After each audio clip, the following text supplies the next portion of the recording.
안녕하세요. 저는 이제 80잔치를 한 김씨입니다.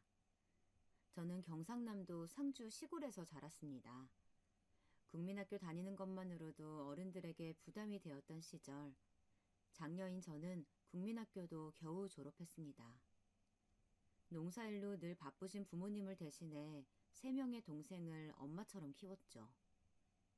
지금도 자식보다 훨씬 더 저를 챙겨봐주는 동생들입니다. 60년대에는 20살이면 거의 시집을 가고 빠른 친구들은 엄마가 된 친구들도 있었습니다. 동생들을 키우다 보니 그리고 전쟁의 속에서 살아남는 게 우선이었기에 국민학교를 다닐 수 있는 것만으로도 행복이었던 시대를 살아온 저는 매우 늦은 나이인 30에 결혼을 하고 33살에 귀한 아들을 낳았습니다. 지금 시대에는 30살이면 노처녀도 아니지만 그때는 노처녀라서 시집살이도 정말 심하게 했습니다. 아이를 업고 아궁이 밥을 하다가 태워서 혼나고 남편은 그 당시 돈을 벌어 오겠다고 남아공에 일을 하러 갔습니다. 그렇게 시댁에서 혼자 아이를 키우면서 남편 없이 5년을 하루도 눈물 흘리지 않은 날이 없을 만큼 힘들게 살았어요. 그러다 남아공에서 돈을 벌어온 신랑과 서울에 터전을 잡고 백반집을 시작했습니다. 오랜 시집살이로 반찬을 만들고 밥을 차리는 건 누구보다 자신 있었고 매사 부지런하고 사람 좋아하는 신랑 덕분에 어느새 월세에서 전세로 그리고 50대에는 아파트도 구입해 남들만큼 살았습니다. 늙은 나이에 하나 있는 외동아들이라 더 해달라는 대로 다 해줬고 제 옷은 누군가에게 얻어 입었습니다. 그래도 어디서 우리 아들 기 죽을까봐 종로 화신백화점까지 가서 고급 브랜드 옷을 사서 입혔었죠. 그 당시 50원짜리 보름달 빵은 몇십 년이 지나도 기억이 나네요. 아들이 사달라고 해서 사주고는 아들이 먹다 남긴 거 먹으면서 우리 부부는 그 50원짜리 빵이 무엇이라고 그리 아껴가면서 살았는지. 현재를 살아가는 세대들은 잘 모르겠죠. 그때는 빵은 아들 소풍날에나 사줄 수 있는 음식이었답니다. 그리고 국민학교밖에 못 나온 부모와 달리 열심히 공부해서 꿈이 의사였던 아들 뒷받침해주기 위해 아낌없이 지원해 주었습니다. 서울은 저희가 살아온 시골과 너무나도 달랐어요. 70년대에도 잘 사는 집 아이들은 고액 과외를 했었고 저희 아들은 그게 한이 되었나 보더라고요. 이번에 아들이랑 큰 소리로 싸우면서 알게 되었네요. 아들에게는 그런 과외를 알아보고 준비하는 것들이 엄마의 몫이었는데 장사에 바쁘고 정보가 없는 저에게 너무나 먼 이야기들이었습니다. 우리는 최선을 다해서 키웠는데 그게 당연한 시대이기도 했고 저희 부부가 사는 이유가 우리 아들은 우리처럼 힘들게 살지 않기를 바래서였거든요. 지금 생각해보면 너무나 후회가 됩니다. 남들 다 가는 해외여행 한번 못 가보고 저 세상으로 가버린 남편도 아들이 이렇게 변할 줄 알았으면 저만 남겨놓고 눈 감지 못했을 겁니다. 제가 하루 종일 장사를 한다고 물질적으로만 채워줬는지 모르겠습니다. 저랑 남편은 정말 새벽 5시에 일어나 중림시장에서 장을 봐서 하루하루 장사를 해서 힘들게 번 돈이었는데 아들은 그저 당연하게 받아들이고 늘 돈을 더 달라는 말밖에 안 했습니다. 늘 부족하다고요. 그때부터였는지 모르겠어요. 아들이랑 대화가 줄어든 시기가. 아들에게 그렇게 물질적으로 지원해주는 게 사랑이라고 생각했습니다. 아들은 우리나라에서 세 손가락에 드는 좋은 대학에 입학했고 충분히 좋은 대학이었지만 본인 마음에는 들지 않았나 보더라고요. 저희에게 물어보지도 않고 그 당시 1,000만 원이라는 돈을 준비해달라고 했습니다. 저희가 국민학교밖에 나오지 않아서 잘 모르니까 설명할 필요가 없었는지도 모르겠어요. 일본의 유명한 대학교 편입을 하고 모든 걸 결정을 내린 뒤 돈을 마련해달라고 하더라고요. 하나 있는 아들이 공부를 잘해서 일본까지 유학을 간다는데 어느 부모가 빚내서 보내주지 아들을 말릴까요? 우리 부부 또한 집을 팔아서 지금으로 따지면 2억 정도 되는 돈을 마련해 줬습니다. 지금과 달리 일본의 물가는 우리나라의 5배 정도였고 아들 학비, 생활비 등 한 달 가게에서 번 돈을 모아서 보내줘야 했습니다. 그렇게 아들은 3년 동안 2번 정도 한국에 들어왔어요. 저희가 가볼 생각은 한 번도 못했습니다. 비행기를 탈 용기도 비용도 다 아끼면서 아들에게 보내야 된다고 믿고 살았으니까요. 저뿐만 아니라 그 시대를 살아온 부모들은 노후 계획이라는 말은 아무도 하지 않았고 다 퍼주기식 사랑이 전부인 줄 알았던 세대니까요. 다시 그때로 돌아간다면 절대 그러지 않았을 텐데요. 마음이 아프네요. 저희 부부는 더 열심히 일했습니다. 다행히 단골 손님들도 많았고 입소문이 나자 가게도 10평 남짓한 6개 테이블에서 20평 남짓한 곳으로 옮기고 어느새 일하는 직원을 둘 정도로 가게를 넓혀갔습니다. 공부를 마친 아들은 일본계 대기업에 취직을 했고 취직하자마자 따로 집을 사주길 바라더라고요. 어차피 아들이 장가가면 사주려고 모은 적금을 깨서 18평짜리 아파트를 구입해줬습니다. 그때 처음으로 감사하다고 아들이 하더라고요. 그 후 아들은 아들대로 직장 다니느라 바빠서 같은 서울에 살지만 명절에만 볼 수 있었고요. 제가 반찬이라도 해서 집에 가져다 준다고 하면 집에서 밥 안 먹으니 필요 없다고 말했습니다. 내 아들이지만 남보다 어려운 그런 사이였던 것 같아요. 너무 고생을 했는지 저희 신랑은 환갑잔치도 못한 채 위암이라는 큰 병을 앓게 되었고 가게는 제 동생들에게 맡겨두고 신랑의 병간호에 집중했습니다.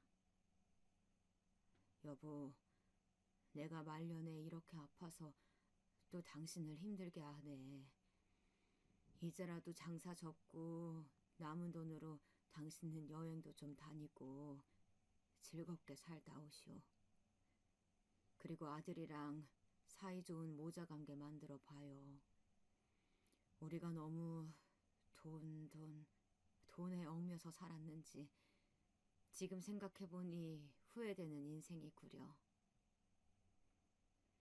그 말을 끝으로 남편은 저를 남겨두고 떠났습니다. 아들 또한 엄마도 이제 장사 그만하고 편하게 사세요. 라고 말했지만 남편도 없고 어느새 다 큰 아들은 자신의 삶에 빠져 살고 있었고 제가 돌아갈 자리는 제 식당뿐이더라고요. 그렇게 다시 남편의 자리를 식당 일로 채웠습니다. 혼자가 된 동생과 둘이서 30년간 한자리에서 하다 보니 어느새 동네 지인들이 단골 손님이 되었고 제 삶의 터전이 되었습니다. 나보다 힘들게 산 이웃을 챙기면서 사는 것이 제 인생의 유일한 낙이었습니다. 옆집 가게 사장님이 더 자식 같고 더 자주 얼굴을 보고 밥을 먹고 지금도 그분들이 있어서 법적 소송을 할 수 있었습니다. 정말 고마운 사람들이죠. 저희 아들은 살고 있는 집을 미리 상속해달라고 했습니다. 남편이 사망하고 난 뒤 상속세를 아낄 수 있다는 이유로요. 대신에 가게 옆 조그마한 월세집에서 사는 게 집에서 가게 왔다 갔다 하는 것보다 편할 것이고 월세는 자기가 부담하겠다며 이사를 강요하더라고요. 저 또한 남편이 떠난 집을 더 이상 유지하기 힘들었고 그저 나보다 똑똑한 아들이 하는 말이니 무조건 믿고 따랐습니다. 내가 늙으면 아들이 나를 보살펴 주겠지라는 믿음으로 아들에게 모든 걸 증여했죠. 또한 아들이 내년에 결혼할 아가씨가 있었는데 지금 시기가 집을 사기 좋을 때라고 하기에 어차피 내가 죽고 나면 다 아들에게 갈 재산이기에 아들이 시키는 대로 했습니다. 당시 5억이 넘는 아파트를 그렇게 아들 명의로 해주고 아들은 저희 집을 팔아서 회사 근처에 20평대 아파트를 구입하더라고요. 그리고는 가게 담보 대출까지 받아달라고 했습니다. 아들은 아파트를 상속받으면서 월세는 내어준다고 했지만 가게 문 닫는 날까지 한 번도 월세를 준 적이 없었습니다. 제가 그때는 돈을 버는 입장이라서 아들에게 달라고 하지도 않았어요. 아들에게 혼자 남은 엄마가 짐처럼 느껴지는 게 싫었거든요. 그해 제1교포 며느리를 데리고 왔습니다. 일본에서 대학 다닐 때부터 만났던 아가씨였는데 이제야 소개를 시켜주더라고요. 남편이 살아있을 때 한 번이라도 데리고 왔으면 좋았을걸. 하늘로 가는 길이 덜 힘들었을 텐데 이런 아쉬운 마음도 모르는 채 결혼 날짜까지 잡아서 저에게는 통보식이었습니다. 저는 아들 결혼 전 며느리 얼굴을 3번 보고 식장에 들어갔네요. 상견례 또한 일본에서 오셔야 했기에 식장에서 소개받았습니다.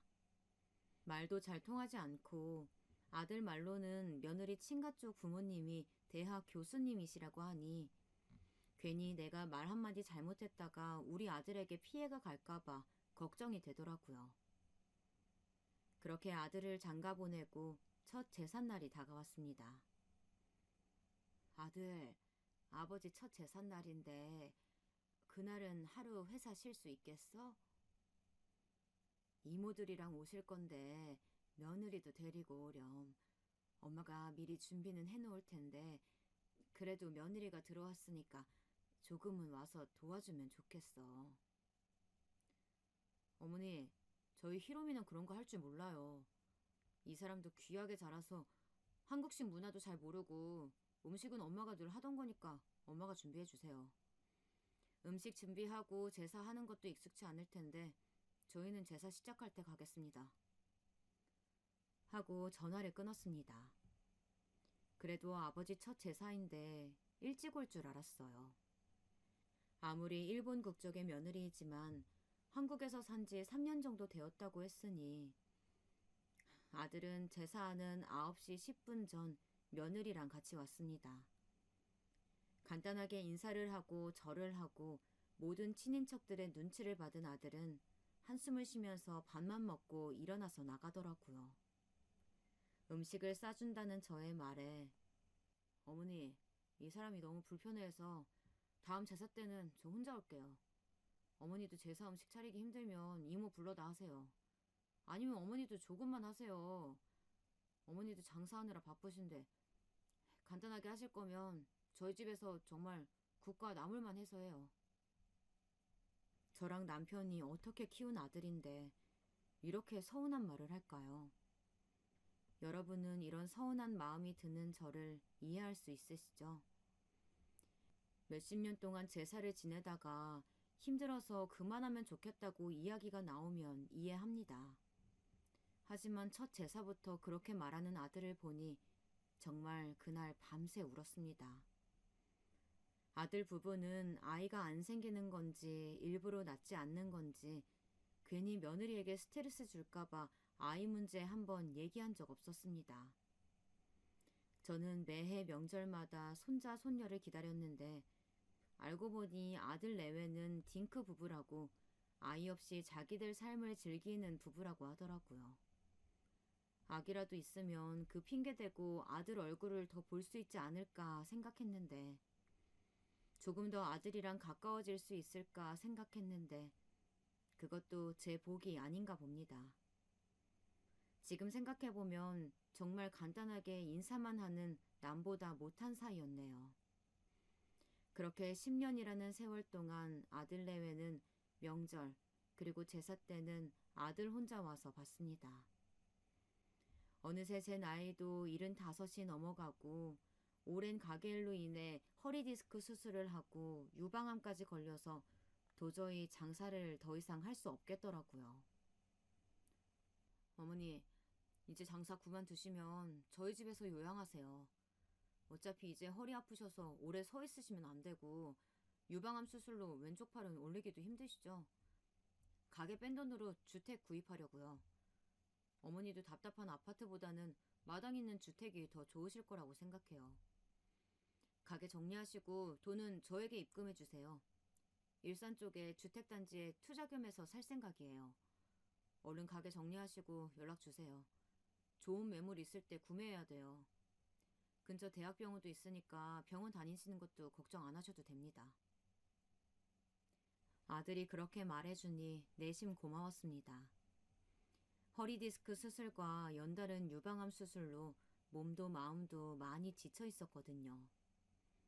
가게를 판 돈까지 아들에게 물려주고 나면 제 노후 생활은 아들에게 민폐 끼치지 않을 거라고 생각했습니다. 30평대 2층짜리 건물이니 제가 병원비를 쓴다고 해도 눈치 볼 일이 아니라고 생각했고, 주택집이라고 하니 제 방 또한 화장실 딸린 햇빛이 잘 들어오는 방일 거라고 생각했습니다. 그 정도 집을 구매할 만큼의 많은 돈을 미리 상속해 주었기에 하루빨리 아들이랑 같이 살 날을 기다렸습니다. 그래도 한 번쯤은 새로 만들 집에 데리고 갈 줄 알았는데, 집 공사를 다 했으니 이사를 준비하라는 아들의 전화에 그래도 이제 아들 얼굴은 매일 보면서 살 수 있겠구나 생각했습니다. 여든을 바라보는 나이가 되자 한평생 아들에게 기대면서 살지 않았지만 몸이 불편하고 아프니 사람의 마음 또한 약해지더라고요. 그렇게 한 번도 가본 적 없는 일산으로 이사를 왔습니다. 한평생 아들보다 친하게 지냈던 이웃들과 헤어지는 게 힘들었습니다. 아이고 형님, 아들네 가서 좋으시겠어요.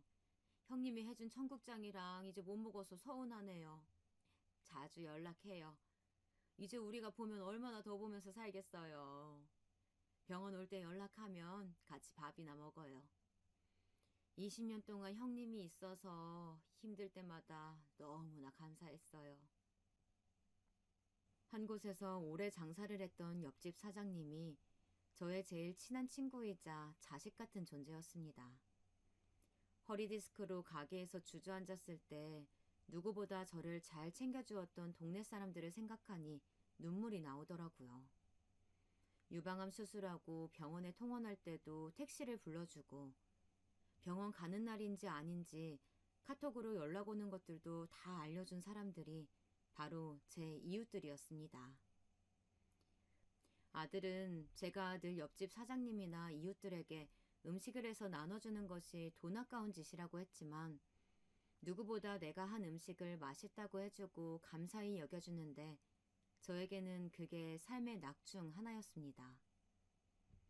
그렇게 아들 집에서 3년이라는 시간이 지나는 동안 저는 1층 구석진 방에 박혀 하루하루를 무료하게 보냈습니다.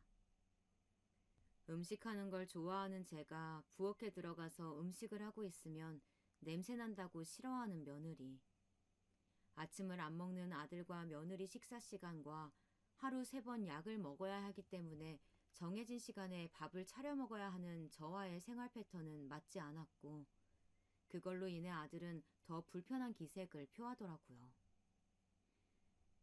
여보, 나 못 살겠어. 어머니랑 계속 이렇게 살아야 해? 자기가 앞으로 살아계신다고 한들 3년 안에 돌아가실 거라고 그 전까지만 모시고 살면 된다고 했잖아. 벌써 4년이나 지났어. 매일 아침마다 어머니가 1층에서 달그락 소리 내는 것도 너무 싫고, 집에 들어왔을 때 음식 냄새 나는 것도 싫어. 그리고 청소를 하신다고 하는데 걸레로 한번 쓱 닦고, 나랑은 정말 안 맞아. 일하는 아줌마 부르는 것도 왜 부르냐고 뭐라고 하시는데, 내가 내 돈 벌어서 사람 쓰는 것도 눈치 봐야 돼? 직장에서도 힘든데 집에서도 이렇게 마음 불편하게 있어야 되는 거야? 이런 식이면 난 못 살겠어. 계속 이런 식이면 나는 일본에 가서 노후 편하게 살래. 너무 불편해. 여보, 미안해. 나도 어머니가 이렇게 오래 사실 줄 몰랐어. 유방암에 디스크에 엄마 혼자 거동이 불편하신데 사람들 보는 눈도 있고 이모들 독촉 전화도 하고, 나도 너무 힘들어. 1, 2년만 더 참자. 응? 한국은 아직 일본하고 달라서 사람들 시선 무시 못해. 엄마 도움으로 내가 집도 사고 한 거 다들 아는데 어떻게 내가 엄마를 모른 척해. 자기가 조금만 이해해줘. 자기도 알잖아. 한국에서는 아직 부모님 모시는 걸 당연하게 생각하는 집 많다는 거. 정말 미안해. 몇 년만 더 참자. 어? 아들과 며느리의 대화를 들으니 황당했습니다. 물론 요즘 며느리 시대에는 청소하는 도우미를 불러서 청소하고 반찬과 국도 이틀에 한 번씩 배달해서 새벽에 집 앞에 두고 가더라고요. 편한 세상이죠. 하지만 6.25 전쟁 시대를 보냈고 어려운 시기를 지냈던 우리 세대에게 이렇게 돈을 낭비하는 게 사실 사치로 느껴지기도 했습니다. 아이가 있어서 어지럽고 육아가 힘든 거라면 이해를 했을지도 모릅니다. 아이를 키우면서 직장 다니면서 음식을 하고 청소를 하는 건 솔직히 너무나 힘든 일이죠. 아이들은 돌아서면 어지르고 하루 종일 치워도 표도 안 난다는 걸 저도 아니까요. 하지만 아들 부부는 아이 없이 본인들 삶을 즐기며 살기로 결정했고, 저 또한 주변에 불임으로 인해서 상처받는 사람들이 있다는 걸 장사를 하면서 많이 봤습니다. 그래서 한 번이라도 자식을 낳지 않는 거에 대해 말한 적이 없었는데, 아들이 이렇게 제 가슴을 갈기갈기 찢을 때마다 너도 자식 낳아서 키워봐라 라고 말해주고 싶었는데, 아들은 이런 제 마음을 절대 느낄 수 없겠죠. 부모가 되어봐야 부모의 마음을 알 수 있다는 게 정말인 것 같습니다. 그러던 어느 날 제가 넘어지는 사건이 일어났습니다. 제가 당뇨가 있어서 식사를 하고 나서 30분씩 걸어야 하기에 저는 매일 식사 후 산책을 합니다. 다행히 주택 주변에 산책로가 잘 되어 있어서 늘 다니던 길이라 그날도 걱정 없이 나갔습니다. 하지만 나이가 드니 반사신경이 예전 같지 않더군요. 지나가던 자전거를 피하려다가 넘어진 거예요.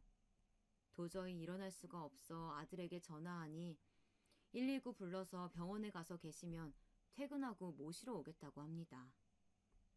며느리에게 전화하니 받지도 않더라고요. 할 수 없이 간간히 연락하던 예전 가게 옆집 사장님에게 전화를 걸었습니다. 택시 타고 30분이 넘는 거리를 바로 와주더라고요. 내가 낳은 아들보다 나를 더 아껴주는 사람이라는 걸 이때 다시금 느꼈습니다. 병원에 가니 고관절 골절이라고 입원하셔야 한다고 하네요. 자전거를 피하다가 넘어지면서 엉덩이로 넘어지니 손으로 짚지 못해 고관절에 금이 갔다고 합니다. 입원 수속을 하고 동생이 와주는 사이 아들이 찾아왔더라고요. 하루 종일 회의가 있어서 빨리 못 와서 죄송하다고 말하면서 제일 먼저 간병인부터 예약하더라고요. 괜찮다고 해도 본인도 매일 올 수 없고 며느리 또한 매일 못 오니 편하게 간병인을 부르자고 합니다. 4주 정도 입원해 있으면 재활치료도 하고 어느 정도 차도가 있어서 병원이 너무 답답해서 아들에게 집에 가고 싶다고 전화를 했습니다. 엄마, 지금도 계단 오르기 쉽지 않으니까 요양병원에 조금 더 계시고 완전히 걸으실 수 있을 때, 혼자서 다 하실 수 있을 때 퇴원하시는 건 어떠세요? 병원이 갑갑할 수도 있겠지만 그래도 새끼 밥 걱정 안 하셔도 되고 간병인 아주머니에게 들으니까 매일 산책도 시켜드린다고 하는데 오늘은 제가 바쁘니까 주말에 한번 가보도록 할게요. 하고 전화를 끊는 아들에게 서운함에 그만 눈물이 나더라고요. 며느리 또한 어머니, 제가 제일이 바빠서 어머니 챙겨드릴 수 없어요. 어머니도 저보다 간병인이 더 편하실 거라고 생각해요. 좋은 병원으로 알아보고 가시는 거니까 너무 서운하게 생각하지 마세요. 저랑 어머니 입맛도 다르고 제가 씻겨드리는 것도 불편하실 거잖아요. 어머니가 집으로 오시면 신랑도 더 불편해할 거예요. 라고 말하니 우리가 가족인가 생각이 들었습니다. 너무 속상해서 동생에게 전화를 걸었어요. 나야, 나 너무 속상하고 서러운데 내 아들 이야기라 어디 가서 욕도 못하겠고 내 아들이 나한테 이러는데 생판 남인 며느리는 오죽할까 싶어서 아무 말도 못했어. 동생, 내가 아들을 잘못 키웠나 봐. 내가 이러려고 그렇게 아끼고 힘들게 돈 벌어서 유학 보내고 한 게 아닌데 내가 정말 잘못 살았나 봐. 너희 형부 갈 때 나도 같이 갔어야 했나 봐.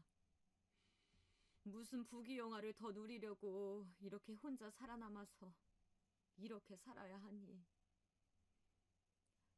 언니, 지환이가 어릴 때 공부는 잘했지만 이모한테 말 한 번 먼저 건 적 없고 늘 자신 혼자 다른 세상에 사는 아이처럼 살았잖아.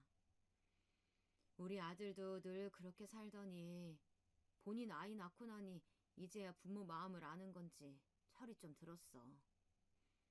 지원이는 아이까지 없으니까 언니의 마음을 희생을 생각지도 못할 거야. 아휴, 우리 언니 불쌍해서 어떡해. 내가 지환이한테 한마디 해야겠어. 아무리 생각해도 이건 아니야. 언니가 어떻게 자기를 키웠는데 엄마를 이렇게 무시할 수가 있어? 며느리도 그래. 아무리 일본인이라고 해도 정도가 심하잖아.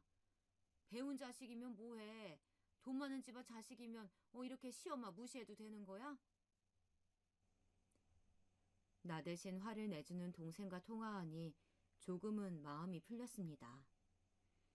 딸도 없는 저에게 여동생과 옆집 사장님은 딸 같은 존재였네요. 그렇게 병원에 4개월 동안 있었습니다. 그동안 아들은 6번, 며느리는 3번 면회를 왔습니다.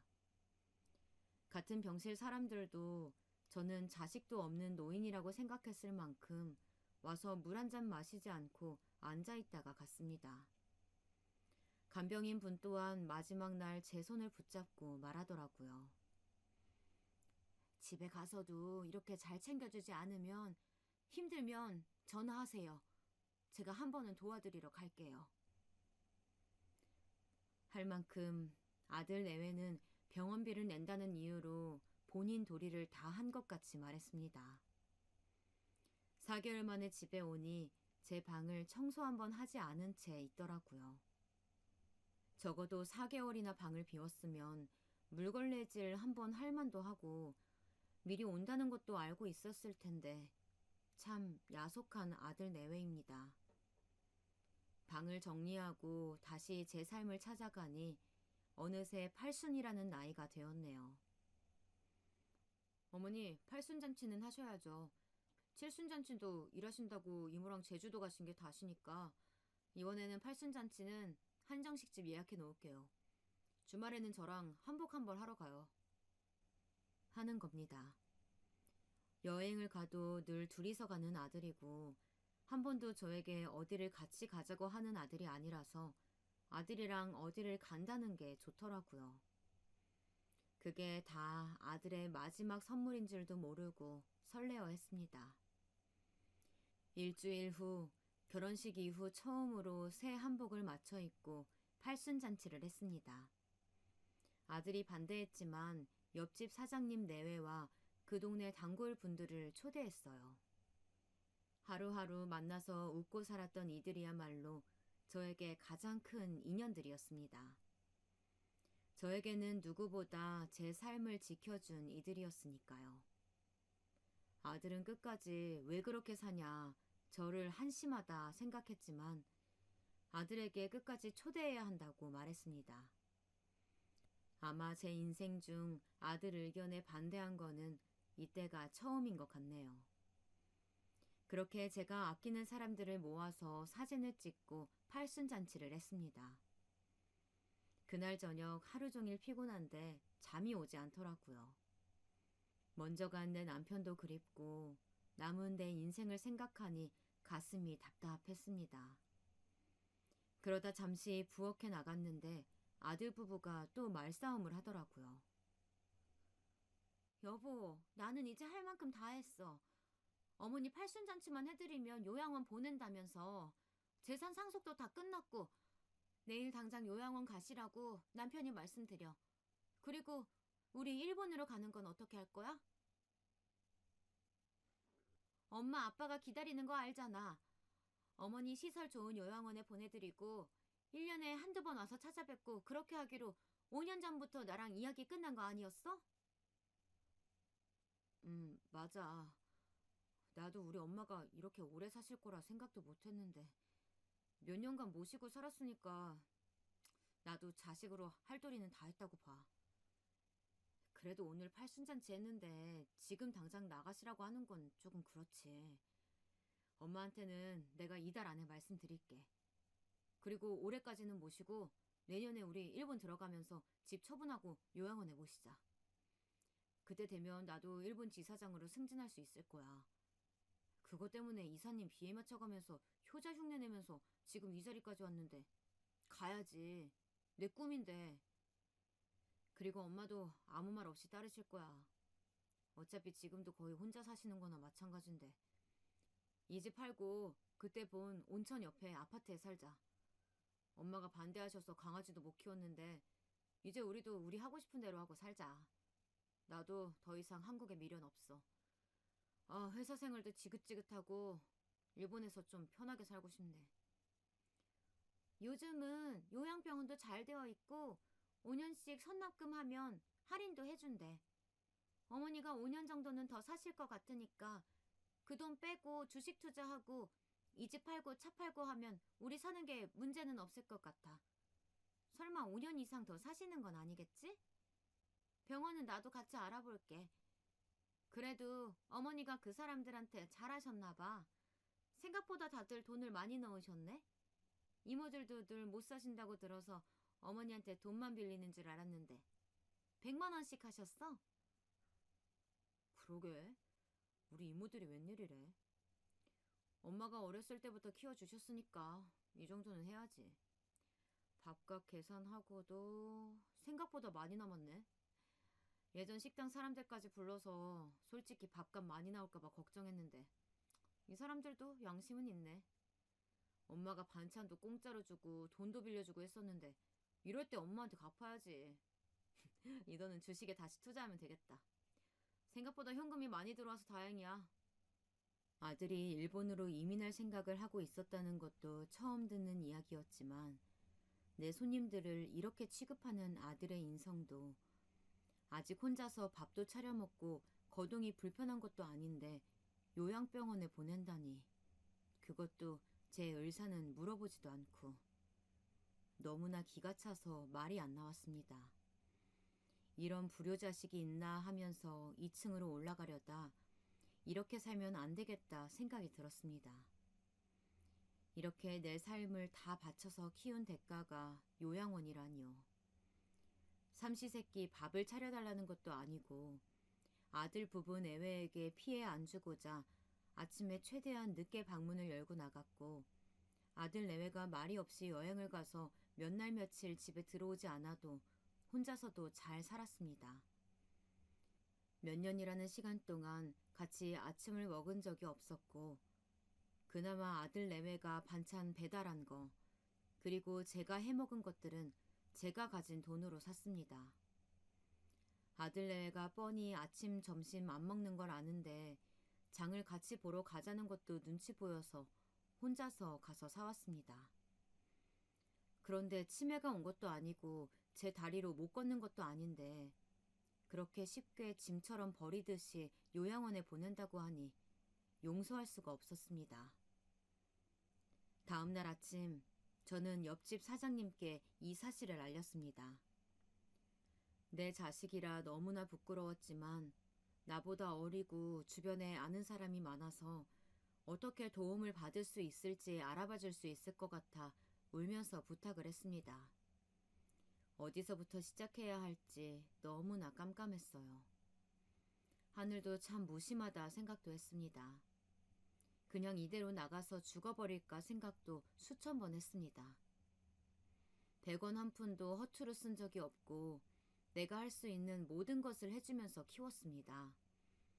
물론 아들에게는 부족한 어미였을지 몰라도 저에게는 최선이었어요. 그런데 이렇게 배신을 하네요. 아들에게는 제가 어미가 아니라 짐처럼 느껴지나 봅니다. 한나절 동안 멍하게 있으니 전화가 왔습니다. 언니, 저희 점심시간에 자주 오시던 그 변호사 선생님 기억나요? 어제 우연히 이 동네에 소송 준비 때문에 왔다가 가게를 찾아오셨더라고. 제가 언니 사정 이야기했어요. 우리가 혼자서 소송하는 건 어려울 것 같아서 전문가에게 자문을 구하는 게 더 좋을 것 같아요. 그분이 언니 기억하더라고. 언니가 청국장에 소주에 매번 엄마 집밥같이 느껴져서 좋았다고. 걱정 말라고 했어요. 언니 그러니까 너무 걱정하지 마요. 나랑 같이 변호사 사무실 갑시다. 내가 명언 받아왔어요. 언니 울지만 말고 이럴 때일수록 밥도 잘 챙겨 먹고 힘내요. 언니 이렇게 울다가 쓰러지면 큰일 나. 혹시 무슨 일 있음 전화하시고요. 늘 저희 집에 점심을 먹으러 오는 단골 손님 중 변호사분이 저를 도와주시기로 했고, 옆집 사장님 덕분에 이렇게 다시 인연이 되었습니다. 혼자 찾아가는 걸 무서웠던 저에게 선뜻 같이 가주겠다고 하는 옆집 사장님 덕분에 용기를 내어 변호사 사무실에 갔어요. 사장님, 안녕하세요. 잘 지내셨죠? 일주일에 2번씩 사장님 가게에서 점심 해결했는데 저 얼굴이 너무 안 좋아 보인다면서 소주도 공짜로 주시고 그때 재판 져서 너무나 힘든 날이었거든요. 사장님이 주신 술 이제 제가 그 값 할 일이 생겼네요, 사장님. 부양권 소송 아마 힘든 싸움이 될 거예요. 부모 자식 간의 싸움이 솔직히 가장 힘들어요. 중간에 포기하시는 분들도 많으시고요. 감정적으로도 힘들지만 증거를 찾는 것도 서로 말로 한 것들을 증명해야 하다 보니까 이기기 힘들 수도 있어요. 괜찮으시겠어요? 사장님은 끝까지 소송하시겠다고 마음 먹으신 거죠? 요즘 사장님 말고도 자식들이 부모님을 모시는 게 여의치 않아서 부양 문제로 부양료 청구 소송 같은 경우 많습니다. 그러니까 너무 걱정하지 마세요. 예, 변호사님. 저 좀 도와주세요. 제가 병원에서 퇴원하라고 해도 아들이 말려서 퇴원해도 이 병원 저 병원 다니다가 4개월이 지나서 집으로 왔는데 엊그제 팔순잔치 해주더니 이제 요양병원에 나를 가두려고 합니다. 제가 아들을 잘못 키웠네요. 이럴 거라고는 꿈에서도 생각해보지 않았습니다. 변호사님, 제가 어떻게 해야 할까요? 저는 정말 요양원에 갇혀서 남은 인생 살다가 가고 싶지 않아요. 그렇게 울면서 2시간 동안 이야기를 하면서 제가 준비해야 할 서류부터 설명을 들었습니다. 우선 제 통장을 봤습니다. 아들에게 전 재산을 양도하고 생활비를 쓴 돈을 제외하고 나니 남은 돈은 고작 1,000만 원 남짓이었습니다. 혼자서 살기 위해 필요한 돈을 적어봤습니다. 식비, 전기세, 수도세, 가스세, 관리비, 통신비 등 하나하나 적어나갔습니다. 한 달에 적어도 300만 원은 있어야 월세를 내고 살 수 있을 것 같았습니다.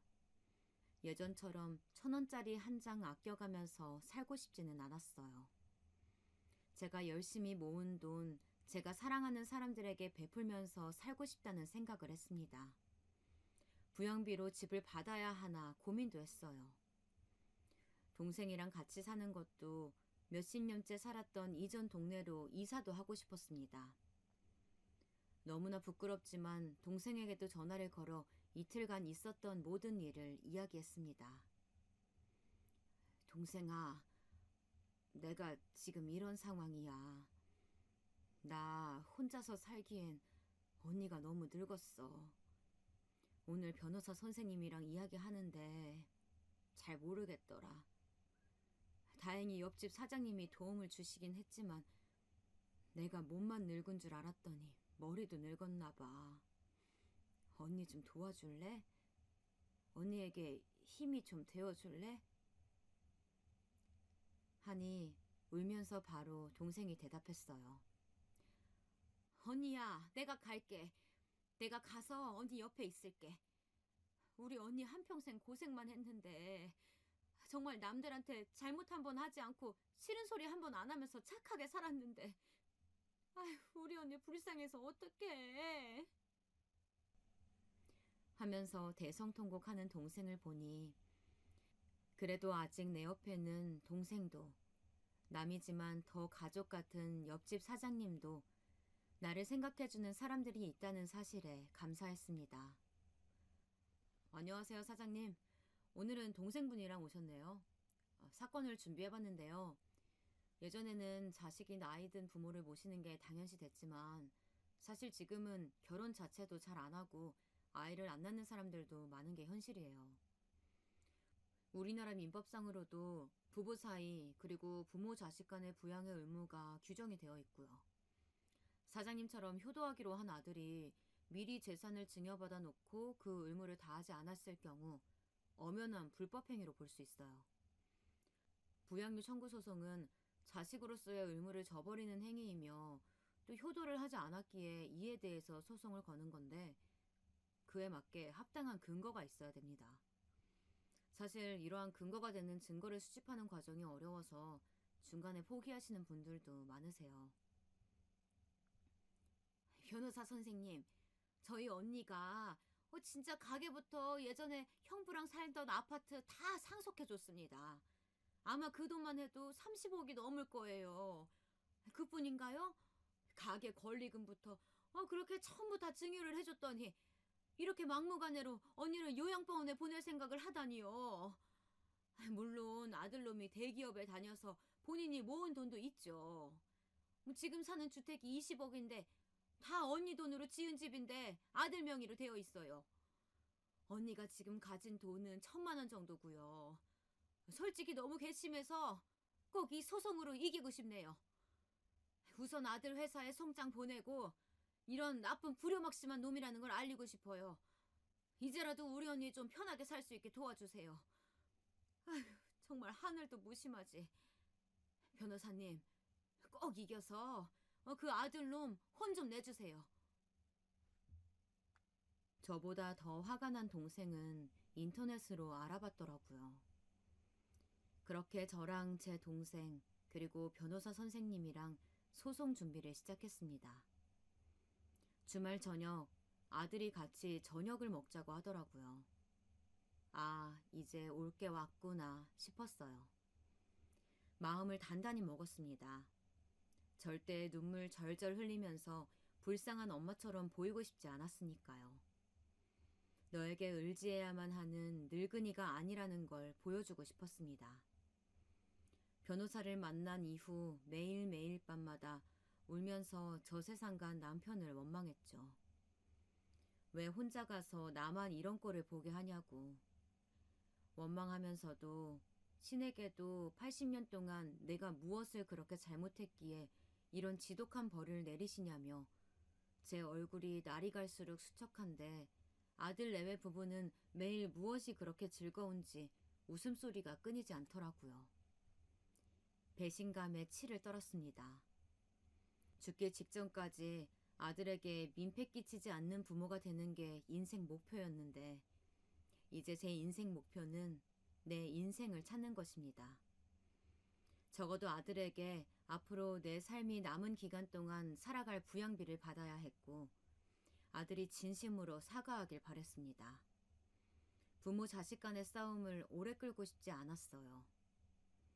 그날 저녁 팔순잔치를 한 한정식 집으로 오라고 하더니 봉투를 꺼내며 이야기를 꺼내더라고요. 어머니, 저희가 일이 바쁘고 잘 못 챙겨드리는 것 같아서 병원을 알아봤어요. 옛날에는 요양병원 하면 치매 환자들이나 가는 곳이었지만 지금은 혼자 사는 노인들도 많이 가신대요. 어머니도 저희랑 사시는 거 편하지 않잖아요. 몇 년 동안 같이 살았으니까 저도 아들로서 할 도리는 다 한 것 같아요. 제가 2군데 정도 치러봤어요. 엄마도 매일 아침 혼자 차려 드시고 저희랑 시간도 안 맞아서 자주 보지도 못하고 저희 부부랑 생활 패턴이 너무 달라요. 지금 집도 팔려고 내놨고 바로 사겠다는 사람이 있어서 정리할 겁니다. 저희 집에 더 이상 모시고 사는 건 힘들 것 같네요. 어머니도 요양병원 가셔서 삼시세끼 걱정 안 하시고 늘 케어받으면서 가시면 또래분 친구분들도 사귀기 편하실 거예요. 두 군데 팸플렛 보시고 마음에 드시는 곳 정하세요. 아들아, 오늘부터 모자간의 연을 끊자. 2주 전 팔순잔치 한날 밤 너희 부부가 한 얘기 다 들었다. 어떻게 네가 그럴 수가 있니? 너에게 나는 정말 짐밖에 안 되는 존재니? 엄마가 어떻게 널 키웠는지 알면서 내 인생, 너희 아버지 인생 다 바쳐서 번 돈 다 너에게 줬고 너에게 짐 안 되고자 같이 살고 난 이후 방문조차 조심히 열면서 아침을 차려 먹고 살았다. 그런데 팔순잔치 한 날 요양원에 보낼 생각을 하니? 내가 치매 환자야? 아님 내가 거동을 못해?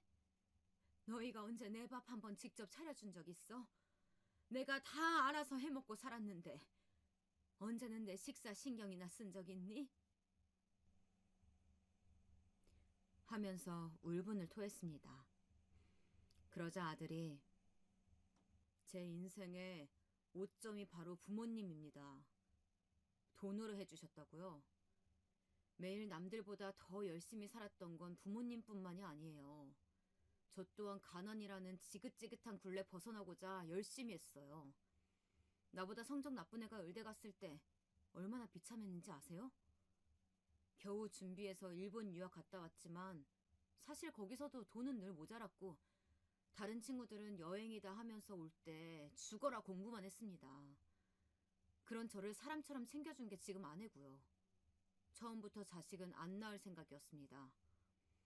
지금은 잘 살지만 언제 가난이 저를 찾아올지 모르니까요. 제 아이들한테는 가난을 물려준다 생각하기도 싫어요. 제 어린 시절 저는 생각하기도 끔찍한 기억들밖에 없어요.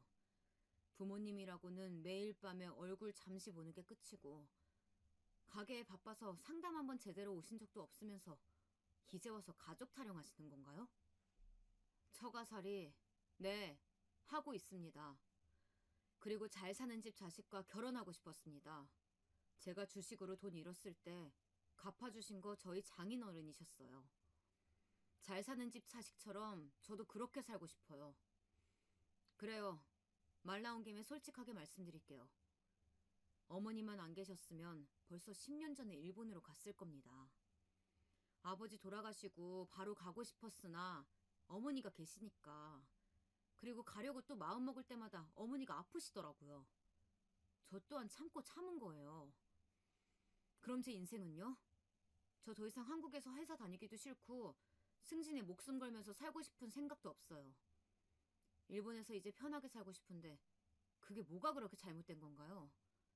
부모라고 무조건 부양해야 하나요? 여태 같이 살아줬잖아요. 더 이상 왜 바라시는 거죠? 다른 부모들은 자식한테 민폐 끼치기 싫어서 본인 알아서 요양병원 가신다는데 왜 엄마는 이런 일까지 제가 알아보게 만드는 거예요? 아들의 말을 들으니 지난 80년간의 세월이 정말 헛수고였구나. 내 인생을 다 바쳐서 키웠는데 그게 아들 너에게는 당연한 거였구나 생각이 드니 이대로는 물러설 수가 없겠다 싶었습니다. 나는 요양원에 들어갈 생각 없다. 집 한 돈으로 내가 가게 정리하고 준 돈 다시 나에게 다오. 그리고 너는 너 아내랑 일본 가든지 해라. 내가 아무리 너에게 해준 게 없다고 말하지만 그 가게는 내가 몇십 년 동안 하루도 안 빠지고 일해서 차린 가게야. 그러니 내가 앞으로 살아갈 집, 생활비 주고 떠나거라. 그럴 돈이 없는데요. 벌써 집 한 돈으로 일본에 아파트 구매했고 나머지 돈은 다 주식으로 돌리고 있고 어머니한테 드릴 수 있는 건 요양원 5년치 돈뿐입니다. 그거라도 달라고 하시면 드릴게요. 근데 매달 생활비는 알아서 하세요. 그 돈까지는 못 해드려요. 저희가 5년 모시고 살면서 저희가 어머니 생활비 다 책임져 드렸고 부양도 할 만큼 했으니 저는 더 이상 못해요. 하고 자리를 박차고 나가는 아들을 보니 그나마 아들로서 가지고 있던 정이 다 떨어졌습니다. 이제 제가 해야 할 일은 법정 싸움에서 이기는 방법. 나의 남은 노후를 요양병원에 끌려가지 않고 살아나갈 수 있는 방법을 찾아야 했습니다. 변호사 선생님을 만나서 증여한 부분에 대한 증명 자료를 찾고 같이 사는 동안 제 식비는 제 돈으로 다 냈다는 카드 증명서도 뽑고 통신사에서 연락 한 번 없는 거, 연락 받지 않은 거 증명 자료를 받았습니다. 변호사가 아들에게 연락을 했어요. 그러자 그날 저녁 아들이 자기 집에서 나가라고 하더라고요. 어떻게 아들을 고소할 수 있냐며 오히려 저에게 소리를 쳤습니다. 며느리 또한 이만큼 모시고 살았으면 되었지 구질구질하게 소송까지 하셔야 했냐고 오히려 난색을 표하며 80 넘은 노모를 캐리어 2개의 짐을 억지로 구겨넣어 나가라고 소리를 치는 겁니다. 그렇게 쫓겨날 수 없었습니다. 동생에게 전화하니 동생은 바로 경찰을 불렀고 사건 접수가 되고 동네가 시끄러워졌습니다. 경찰들도 놀래더라고요. 80 넘은 노모가 치매로 집을 나갈 순 있어도 자식이 이렇게 나가라고 하는 경우는 보지 못했다고요. 경찰 조사를 받고 더 이상 살 수 없어 동생네 집으로 갔습니다. 며칠 동안 전화 한 통 하지 않던 아들이 전화가 왔어요. 아들 회사 상사도 같은 동네에 살았는데 그 소식을 들었나 보더라고요. 사람 그렇게 안 봤는데 정말 짐승만도 못한 놈이라고 회사에 소문이 돌았다고. 아들이 화를 내면서 전화가 와서 알았습니다. 그 동네가 아들 회사 사람들이 많이 살고 거래처 사람들도 많이 살아서 아들의 평판에 큰 영향을 끼쳤다는 걸요.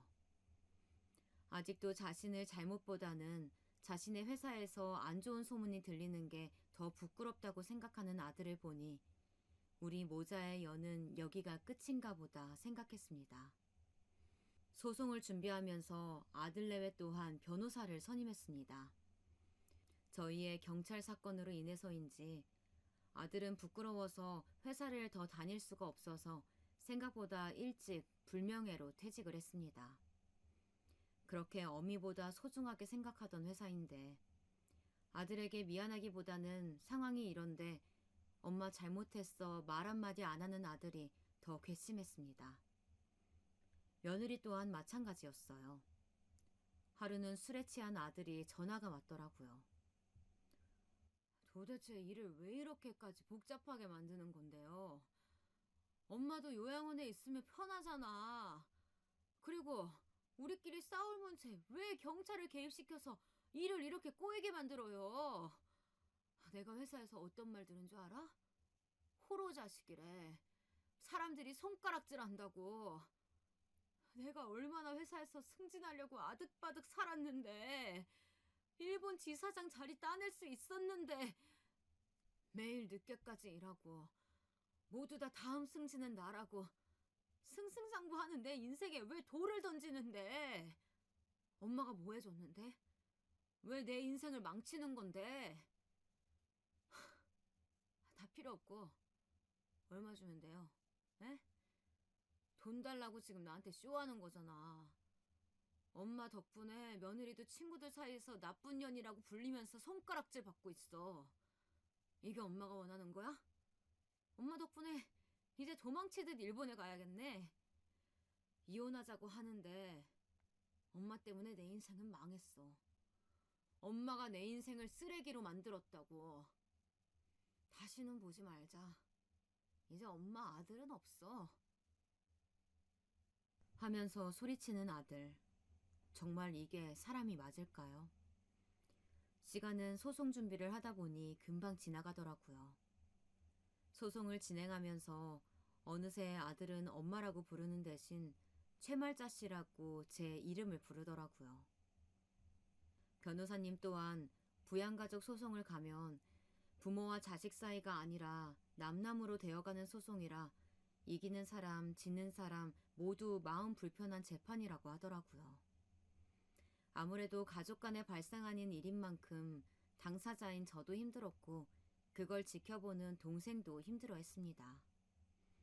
그래도 동생도 옆집 사장님도 그 외 이웃들의 도움이 있어서 여기까지 왔습니다. 재판이 시작되었습니다. 저는 보통 연금 외에 정기소득이 없는 경우에 속했고, 일전에 자식에게 재산을 증여하여 남은 재산이 없는 상태를 증명했습니다. 또한 혼자서 살기에 생계를 유지하기 어렵다는 걸 증명해서 결국 소송에서 승리를 했어요. 물론 아들의 전 재산을 가져올 수는 없었습니다. 제가 증여한 돈의 100%를 찾는 것은 어려운 일이라고 하더라고요. 그래도 재판으로 인해서 저는 전세금이랑 생활비를 받기로 했고, 이 사건으로 인해서 아들은 회사를 관두었고, 며느리 또한 친구들 사이에 소문이 퍼져서 더 이상 한국에서는 못 산다고 들었습니다. 둘 다 명예를 중시하고 남들이 부러워하는 삶을 살고 있다고 착각 속에 살던 애들이라 더 정신적으로 타격이 큰 것 같았습니다. 아들 내외에게 벌을 주고 싶었어요.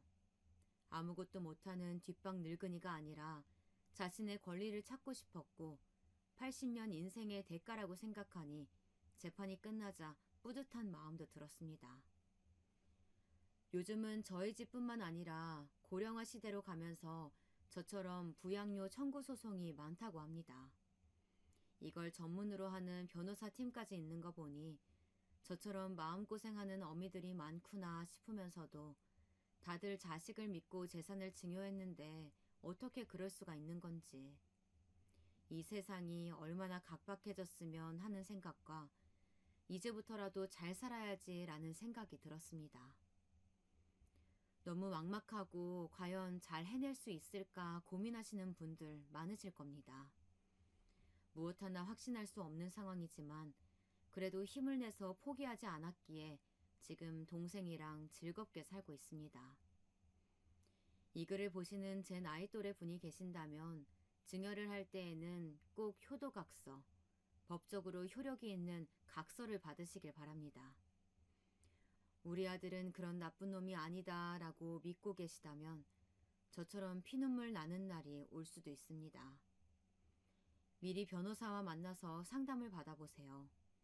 그때 제가 포기하고 아들이 시키는 대로 요양병원에 가 있었다면 지금처럼 자유롭게 살지 못했겠죠.